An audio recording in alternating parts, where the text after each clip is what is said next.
different phenomena are explained by each half of nature. So this is the electromagnetic spectrum. At the top we have gamma rays and X-rays, and then the higher frequency of ultraviolet. That's considered ionizing radiation, so when it's a material, it can take an electron off of the atom and creates an ion. The lower end of the spectrum is non-ionizing, and specifically right here are infrared and visible. This is where we get our thermal radiation, which we cover in heat transfer. So whenever it hits the material, it does not create ions, it instead converts into heat fusion. So going to thermal radiation, specifically all the radiation that is absorbed, that is what creates the heat of the material. The reflected radiation and the transmitted radiation doesn't affect the energy. But each material also has the ability to emit energy.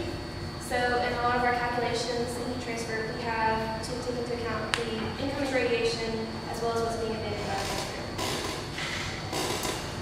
So a little bit of history. It was discovered, infrared radiation specifically, was discovered in 1800 by William Herschel. He was trying to get a measurement of the air temperature while he was refracting light through a prism, and he was getting a really, really high reading. So did a little bit more investigation. There was another form of light that we can't see, but that gave off a lot of heat. These are some equations I got from the heat transfer textbook. So first off, a black body is an ideal body. It emits and absorbs the maximum possible radiation.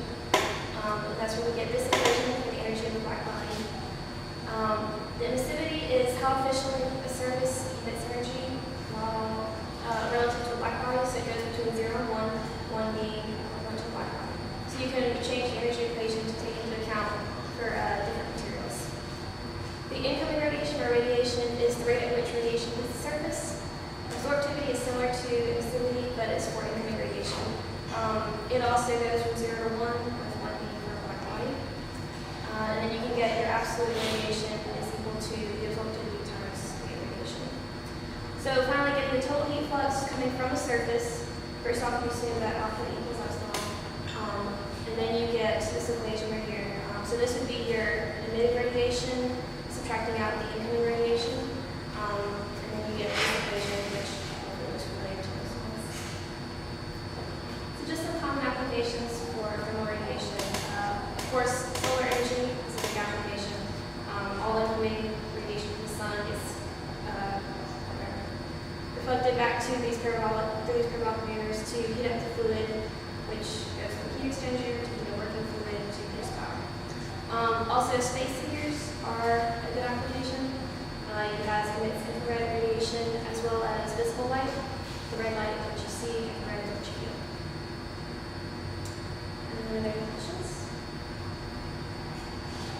How does conduction affect the efficiency of those backplane?